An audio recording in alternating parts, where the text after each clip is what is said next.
Morning guys, Gary here with GMVFX. Welcome to another little 1x1. It is still a 1x1, even though it is actually about one subject matter, but it covers a few separate little different things. Today we're talking about displacement. In Blender, we're very, very fortunate to have two types of displacement. We've got the one that everybody else has, which is render space displacement. And we've got another one, which is one of the modifiers is actually called displace. And as long as you have enough surface geometry, and obviously UVs in your object if you're using an image for the displacement, you can actually still do quite a bit of stuff which actually can appear in the viewport and then still look better when you render it. But let's talk straight away about displacements, because the one important thing about displacements, the most important thing about displacements is your image that you're using, and especially if you're creating your own. So I think we're going to, I tell you what, even though I can see that Blender splash screen right now, I'm actually going to go into my second favorite open source software, Krita. And here we have the Krita window. It's very, very simple and very easy. This shelf does normally fill the screen, but because I've made this actually smaller, so I've got a corner of my screen to actually have little bits and bobs of information in, so I don't have to sort of like constantly stop and refresh and everything and check on stuff. For some reason, everything seems to have sort of like vanished off the side ever so slightly, which is a bit silly. So I'm just going to move this in a little bit so you can see the tools that I'm going to use. And it's going to be sitting just over the top of the Blender workspace. So what I'm going to do is I'm going to create a new file. You can go create from clipboard, so the last thing you built will be the next thing that you do. It's great, and you've got a choice between landscape and portrait, really nice and simple. But if I just go very quickly to texture templates, and here we've got a texture 2048 by 2048 8-bit sRGB. I'm going to use that template, and that's going to create me a square image, and you can see it there, square image, and you'll notice that the background that it's put in as standard is grey. Now that's really good. Question is, what grey is that? To be absolutely certain, we need to like pinpoint and pick that. So let's go to our color picker, which is down here. And if we put the cursor over this and then pick it, you can see in here what we've actually got. If I just bring this down a tad and change that to a specific color, you can see it's 53, 53, 53. Now that is not what we want. We want that to be 50, 50, 50. So what I'm going to do is I'm going to go here to my colors, and I'm going to change this to 50. I'm going to change this to 50. I'm going to change this to 50. And I'm going to get a bucket, which is over here. And just by the way, just very quickly, if you want to fill an entire section, you either click on it, fill an entire section, which is better, or you just turn off fast mode. So if I go in here and then click on here, again, there we go. So that's now 50% grey. Now let's come back to this top layer now. So the reason why we need a mid-grey is because displacements go up and down. Now if you start with black, your displacement can only stick outwards. But obviously if you've got a surface with, say, some little panelly bits that stick up, you want to put a little divot in, say, a door edge, you want to push it inwards visually, then obviously what you have to do is you have to have somewhere to go. So in order to make sure that you always have somewhere to go that's equal and opposite, both ways in terms of up and down, you start off with a mid-level grey. So here's why. So I'm just going to go here to my box tool, and let's go to my brush presets, and let's just change this to ink. So just the inky stuff. And so if I was to get to a brush here and go, you can't see anything because I'm doing it in the grey.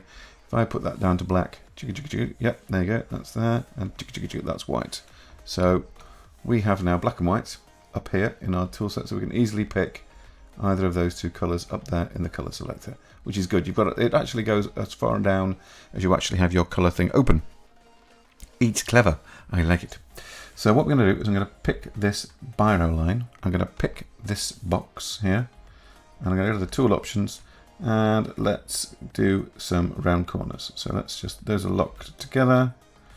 So we've got those on round, and we're not filling it, we just want an outline. If I do that, you can see there's a little curvy outline edge there. Let's make it a little bit bigger. Make it 20. And let's start off by doing, and I'm going to make this, I'm going to lower the opacity of this a little bit later, probably. But let's try and not muck around. I just want to get this done so we can get back to displacements. So I'm going to start up here, and I'm going to draw down to here. Let's make it about there. There you go.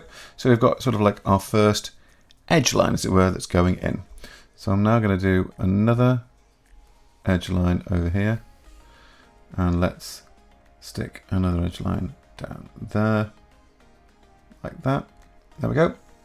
So it's kind of like those are our inner panels. So I'm just going to very quickly call that edge lines. I'm going to create a new layer. I'm going to change this to white. And I'm going to go from the not filled to the foreground color and the outline off. I'm now going to go into here. I'm going to build an up like that. And I'm going to do another layer, and I'm going to do another up, like that. And it's always good to try and work in layers when you're doing this sort of stuff anyway.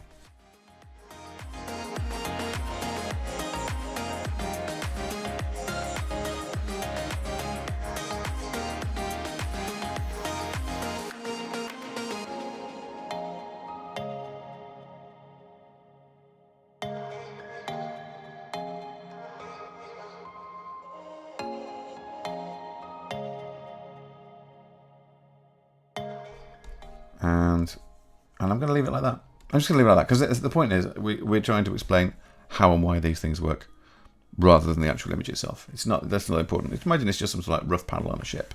You can add bump and whatnot afterwards. I'm not going to try and put anything on here, and I'm not going to try to do anything else other than the displacement. So this is the point. So it's 1 by 1 for a reason. So let's save this, and let's save this as, and let's not put it there.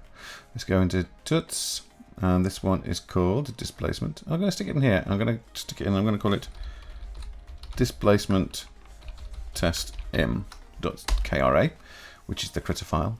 And then I'll do a quick export. If we could just do that, export as PNG. So pick PNG from the list, and displacement test im, and save. So okay, that's in there now. So we've done that. So that's in there. Let's leave that and let's come out of this and let's go back into where we start every time normally, which is Blender. And yes, I'm going to do it again. The first thing I'm going to do is I'm going to delete the box. I'm sorry. Sorry, not sorry. So I'm going to add into this scene, I'm going to add a grid. And let's press tab, and everything is selected. So let's S5 to make it bigger. And I am going to do this. I'm just going to go add modifier, and I'm going to add a displacement. Now, obviously, we can't see a thing anyway because we're in edit mode. And you'll notice straight away it lifts it away from the actual. If I just turn this on and off, you'll see what I mean. And you see, it lifts it up. The reason for that is because the strength is set to 1 and the mid level is set to 0.5. And that's fine because it's meant to be set to 0.5. Mid level should always be set to 0.5 because that is equivalent to having a 50% grey in terms of where this is. If it's got a 0.5 and everything's 1, it's going to lift it 1 unit up, this thing, and that's basically what it does. It does it 1 unit up. Let's turn it on.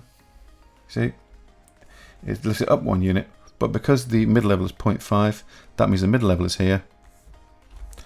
And then that's the top level, which is now at 0.5 in a positive direction. So that's 1 up. And this down here is 1 down, essentially. Or in other words, our 0 point. So that's why the mid level is set to 0.5. If I set this to 0, you'll see what happens. It pushes it all the way to 1. What it means is that it'll only go up that way, and whatever goes down will go down the equivalent direction on the other side. And that's important because that way madness does not lie, which is very good. First things first, let's go to this very quickly into edit mode, and let's go to the polygons. So let's press 3, so we're all there. And we're going to go UV, sorry, we're going to go Smart UV Project and go OK. So if we now look in our UV editing, there it is. Everything that we want is there. It's all in the right places. So here we are, and go back to edit mode, and at the moment we have our displacement, but we have no image. So I'm going to go new, look, and it looks for a texture, immediately puts it back to 0. And so what we're going to do is we're going to say, right, well, we need a texture for this, so let's pick one. Well, there isn't one there, but it's created one, so let's go down to our tab here, and this is the displacement node's texture. So we're going to have that as an image. So what we're going to do is go image, and we're going to go open, and we're going to point it at, and we're going to go into this drive, and we're going to go into GenVFX, tuts, and we're going to go down to the bottom, into our displacement, and I'm going to pick displacement test im. Okay, we're going to open image, and you can see now it's basically kind of putting it on every single plane, which is fine. It's doing what it meant to do. It looks like it's wrapping at the moment. I could be wrong. But let's go back to our object here, and we've got coordinates. We're going to go UV, and now it kind of pops it to the UVs, do you see? So it was kind of trying to do it in terms of every single grid before. If I just turn that back to local, it's kind of fitting it into every single 1 meter grid that's part of that object. So let's just go back here and put it back to UV. And as you can see, there's not enough polygons on that surface to create this displacement. But you'll notice now that the grey level is at 0 on the height, and the black point is down here on the bottom. If I go to the side view, and the other one is getting to 0.5 here at the top. So let's go back to our perspective shadow, and I'm going to go up here and I'm going to add a subdivision modifier, and I'm going to move it up so it's above that. Now you'll start to see that as I increase the number of these, we start to get something closer to what we actually want until we reach about 5, and there you can see that's pretty good. It's cutting down in the dips and it's pushing those up, and obviously the mid level is set to 0.5, which means it stays in the middle. And then if I just bring the strength down, we can get to what we really want, which is about there. So basically straight away, that's it. That's actually a very, very quick displacement. It's using one texture map, which you can use, of course, in all of your shading as well. And it's kind of done. But actually, we've got it on Catmull Clark, which means it's kind of losing those corner edges. So we change that to simple. And you can see right, that currently that's in the viewport display. That's currently set to 5. So if I was to render this, in fact, let's just do it quickly. If I hit F12, let's get you back into the middle of it. Let's now press Control Alt and 0. So we now got the camera view there. And I'll also very quickly press N, go to view, camera to view, and zoom out like we can, like this. Adjust that slightly. Turn off camera to view so I can zoom in without it all being shifted around. Just press N to get rid of that. Press F12, and we have, as you can see, something that looks wrong. The reason for that, of course, is because this displacement has 2 types, which is, subdivision has 2 types, which is levels viewport 5, but the render levels are set to 2, so we can set those up to 6. Let's bring this down. This is the cool part. Let's set it up to 5, and let's press that again. And now you can see, there you go, look at that, all these lovely, but they're tiny, tiny pixel bricks, you can see. In fact, you can see that what you're rendering is here. If I can let me just move this around a bit. So it's this edge here, you see, this is what's causing the issues. So if I put that up to 5, if I put that up to 6, you can still see them. So what we need to do, so let's drop this down in the viewport, because obviously it's not hugely important in the viewport. It looks nice to have it, but don't necessarily need it. And the other thing is you can push it up and down, which is great. I'm going to add another subdivision surface, and I'm going to leave that at the bottom, and I'm going to put that's currently on 2, which you can see. I'm going to push the render to 3. I'm going to push the render to 3, and I'm going to push this to 3 so you can see. There you go. It's levels display. If I put this up, it starts to chug because it's trying to do all these calculations. So let's just leave that at 5 and in fact, let's turn that level 1 down again to 4. There we go, and leave that there like that. And let's render it again. Now it'll be a little bit slower, obviously, because it's trying to do calculations on how many polygons there actually are. But still, it's not going to take as long as if it was trying to do it with a regular displacement. But it is getting as close as it possibly can to a regular displacement, hence the reason now why it's taking so long. We're going to leave this running while it's waiting, and in a moment it'll either suddenly appear or it will crash. It's not going to crash. There you go. It's just rendered it. And I didn't pause. That's actually how long it took. So what was that? That was 23 seconds using Eevee, which isn't too bad. So it looks very similar to a rendered displacement. That's probably the only way you're going to get a rendered displacement in Eevee for quite some time. But still, not going to complain because it looks sweet. And also you have a nice gentle softness in all the corners, and everything looks a bit tasty. I like that. So that's really, really good. That's how you do it if you're doing it with the displacement node inside of Eevee. Now what I'm going to do is I'm going to get rid of this, and get rid of this. So now we're going to do it I don't know. You see, I still think that using displacement node modifier, whatever you want to call it, using the displacement modifier actually is a really good way of doing this. I prefer it actually to the current method, which is the one that most people use, which is displacement is a render time thing. Now, essentially, you're kind of doing that by using subdivisions and certain layers, so you don't actually get it in the viewport, but you do get a better version of the render. But you do have that visual feedback actually inside the actual workspace, which is fantastic. It means you can work a lot more to it. If you're doing things like you want something to bounce off something, you're animating it rather than doing it, you can actually get the displacement up, make sure you get it to kind of work, and then knock it off so you can do a play blast that gives you, or a viewport render, which gives you the sort of visual feedback that lets you know that this is hitting at the right point. And then, of course, when you do the fully render at the end, it looks beautiful. But, people tend to do it this way. So let's go over here and let's immediately change this to the renders. And let's go up here and change this from Eevee to Cycles. And then we will start to talk about doing displacement the good old-fashioned way. Even though, as far as this is concerned, it's experimental. So I'm going to turn on experimental. It's still considered to be experimental. I have no idea why. It's about time. Hopefully, when they do version 3 comes out, they will get rid of that. So let me add a new shader to this. And let me bring the color. Let's leave it at green. Actually, no, my favorite color is in fact orange. It really is. I'm not just saying that. I'm actually wearing an orange t-shirt right now, which you can't see, but it is. It's my favorite color. That's burnt umber. Ooh, that's better. It's dark orange. Dark orange is nice. And I'm going to lift up the metallic surface a bit. In fact, if I can, let's just put it on the scene world and the scene and those lights. Turn it up. Right. Okay. So we've got something that's like that. And let's reduce that roughness somewhat. There we go. So we've got a little bit of reflection in there as well, just to kind of make things just a little bit more fancy. And what I'm going to do is I'm going to add a vector, and I'm going to add a displacement straight away. We're not going to worry too much about that, the rest of that shader for now. We're going to kind of be working in this area here between the shader and the material output. So let's do this, and let's add a texture, and we're going to add an image texture like this. And we're going to have a Control-T just to bring all of this malarkey in, because it's always useful to have this malarkey in, particularly when using images. And let's go open, and let's do that again. We'll go here, and we'll go GMVFX, tuts, and let's go down to the correct folder, which is displacement, and let's bring in the displacement test in PNG open. Now, if I just stick this, let's just do this the old-fashioned way. Let's stick this in the base color. You can see where everything is. There it is. Yeah, all nice and dandy. Let's just remove that connection. There we go. And I'm going to stick this, the color of this, into the height and the displacement into the displacement. Now immediately we can see that that's kind of not displacing. It looks like it is, but it's actually not. That's literally just a bump. That is because we haven't actually turned on the displacement yet in our material. So we click on the principal shader, and where is it here? We click on the shader, and we cycle all the way down to the bottom, and down here we've got displacement. Now, even though it's set to displacement in there, which is correct, we need to go into the settings down here and change displacement from bump only to displacement only.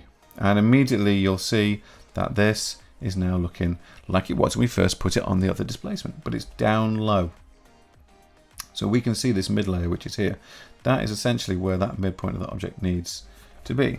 So this is where it all seems to get a bit peculiar, and people go, it's not working. No, it is. I promise you it is still working. Okay. What you have to do here is change this to non-color. The moment you change that to non-color, you'll start getting things in the right areas, and then you can adjust this if you need to. So let's just set this back to 0.5. Can't put the number in correctly. 0.5. There we go. So this is currently displacing up and down from the height. Make sure that it's non-color, so it's not looking at it as if it's a color image. It's looking at its value 0 to 1, and it automatically fixes everything. It's great. World space, object space, you leave it all like that. But it's the most important thing to do to get it to work, because everything else makes sense, is to change the color space to non-color. It's not a color. It just needs 1, and that's 0 to 1.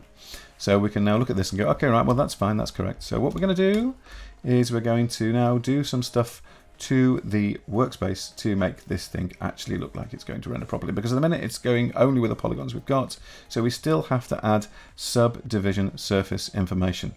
So at the moment we've got this on the normal setup. So as we shift this up, you can see we're adding in displacements. So the viewport, we're using the viewport displacement, so we can do this, we can use this value here, it's perfectly absolutely fine. And then we can say, right, the scale of that, let's set the 0.5. No, let's set the scale to 0.2. Okay, so that now is kind of doing a regular displacement. That's good. That's funky enough for me. I like that. So that's giving you that displacement. But here's the thing. This is okay doing it this way. There's no reason why you can't do it this way. But I would recommend that you put this back down to about 3 and turn on Adaptive Subdivision. And you'll notice straight away there, you can see if I put that back to simple.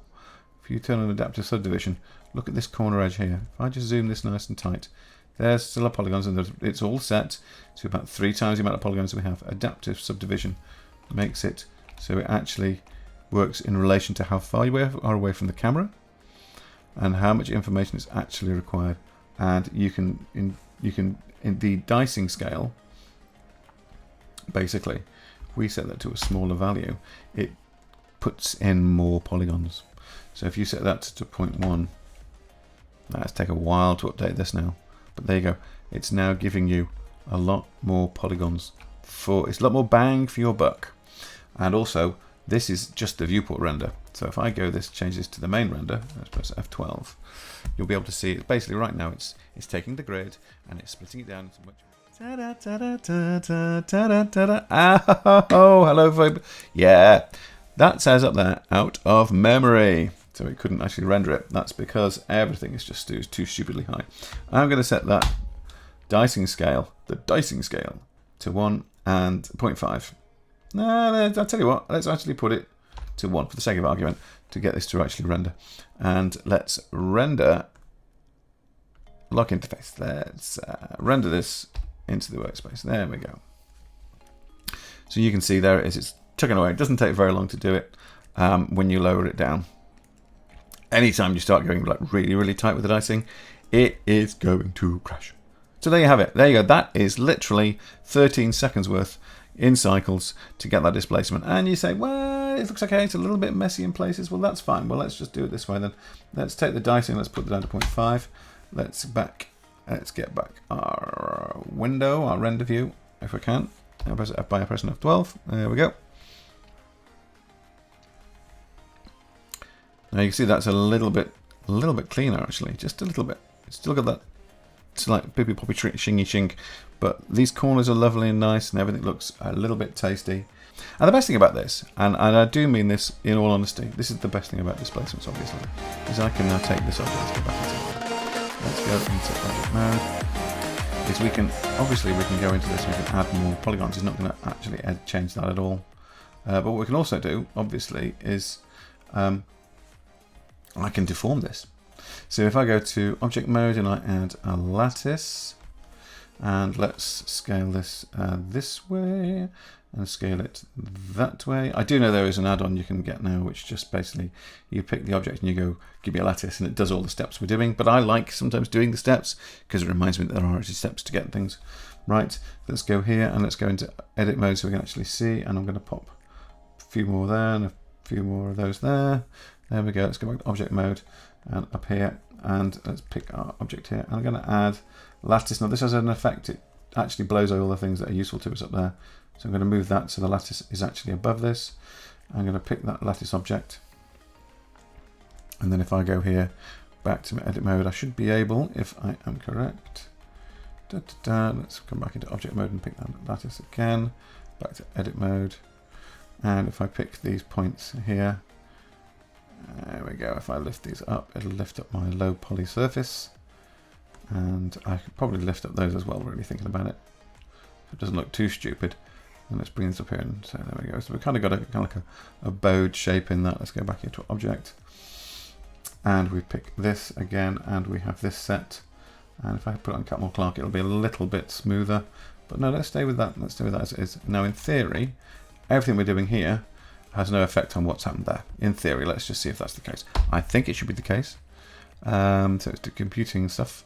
And there you go, yes. So it's now showing there are places where I need to smooth the object. You can see I need to set the object to smooth. I think I turned that off. But again, we're seeing our displacement still, despite the fact that it's actually being bent. So that's why probably a render displacement is less likely to break Blender than doing other displacement on top of it. But yeah, so there you go. That's it, really. That is a displacement inside of this wonderful piece of software. As you know, I'm a massive fan of Blender. I think I always will be. I can't see any reason why I wouldn't be a massive fan of Blender, and especially when it just does exactly what it says on the tin. Quite frankly, I mean, it just does. It's great. I love it. I do. You know, I mean, what can I say? Whenever, every time you sort of like do anything with this thing, it just tends to look nice. It just tends to look nice. It's a great piece of kit. And of course, you can just keep on adding stuff and adding stuff and adding stuff. You know, I mean, you know, I'm going to add a thickness onto this now, in theory, hopefully without it breaking. I solidify, and then we can add a thickness to that. So, you know, we've got a solid surface, but it also has a displacement on the underside. It's even got it on the underside. Oh, it's just beautiful. So, you know, you've got all this wonderful control of able to do stuff with this wonderful piece of kit. Don't forget to turn your image to non-color. That's the trick. That's why everything always seems to look weird. This isn't in the right place. But yeah, Blender displacements rock. Right, I'm going to go. Done for the day. Let's get this sorted. I also, somebody mentioned to me that they would like me to actually do a forest after my terrible little interim video, which I'd like to apologise for. No, I'm not going to. I'm sorry, not sorry about that. Let's keep this thing rolling, guys. Thank you very much, all the subscribers. I've currently got about 245, I think. Something like that. It's fabulous, but please don't forget to subscribe, and you'll get some of these sort of like popping up in your feed every single week. You're all great, and I'm really thankful for everyone who makes comments and everybody who gets involved. You can get more involved if you want to. You can contact me via, obviously, the channel itself. Don't forget, you can also find me on Instagram, even though at the moment I put nothing up there. I've had no time. I will, I promise. I'm going to put some higher quality renders of all the stuff I've done into some sort of like little video file and shoot that out there into the world. So there's something people can see that goes, oh look, you can do this, and this. And also I'll probably explain a bit more about my own personal history in terms of doing this for a living, which may actually help people put a bit of perspective onto just the industry as a whole. And speaking of that, if you want to, there's a friend of mine, myself and a guy called John Stopforth, and we do a podcast called The Grafters Podcast. We have been, because of summer holidays and because John has changed his job, yes, John has changed his job, we haven't done any just recently, but they are back on form as of this evening, which is the Thursday the 26th of August. We go back to a regular schedule of every fortnight. That seems to work well for us. I hope it works well for anybody who's listening to the podcast. But it's the Grafters Podcast, and it's spelled graph as in, animation graph. So it's GRAPHTERS, The Grafters Podcast. It's probably going to be on the screen by the time you're actually reading this because, editing, let's just knock that on the head. And carry on and say thank you again for joining me. Thank you for watching this to the end. Please subscribe. Please tell your friends. Share the love. Apparently my UV project and how to actually build onto geometry is my most popular one. But still, about 80% of you who are watching this are not subscribing. Subscribe. Just do it. Right. Have a nice one, guys. Speak to you and see you on the next one. Bye.